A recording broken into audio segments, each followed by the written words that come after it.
Tengah mencari tadika yang seronok, selamat dan faham keperluan anak anda? Selamat datang ke Tadika Mutiara Nur Taqwa. Kami merupakan tadika Islamik di daerah Pasir Gudang untuk anak yang berusia 4 hingga 6 tahun. Pendekatan Islamik yang kami terapkan bukan sekadar mahu anak mahir belajar solat, mengaji dan menghafal semata. Namun, ianya adalah pembangunan insan secara holistik yang meliputi 4 aspek utama iaitu rohani, intelektual, sosial dan juga fizikal.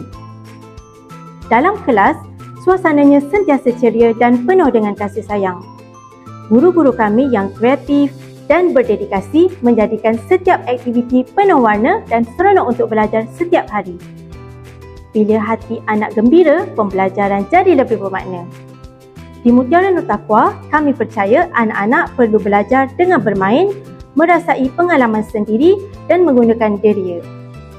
Jadi, anak-anak di sini akan belajar dengan kaedah hands-on, outdoor activity, aktiviti sensori dan pembelajaran berdasarkan projek. Bagi membantu anak menguasai kemahiran membaca dan menulis pula, kami menggunakan kaedah fonik gabung bunyi iaitu Bacalah Anakku dan Read Easy.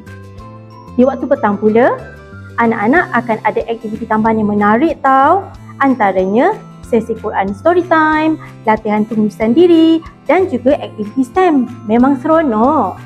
Kalau ibu ayah nak anak berada di tadika yang menyeronokkan, belajar sambil bermain, jom daftarkan anak anda ke Tadika Mutiara Nur Taqwa. Kami berada di Taman Bukit Dahlia dan Taman Kota Masai. Boleh hubungi kami sekarang di talian yang tertera. Tadika Mutiara Nur Taqwa.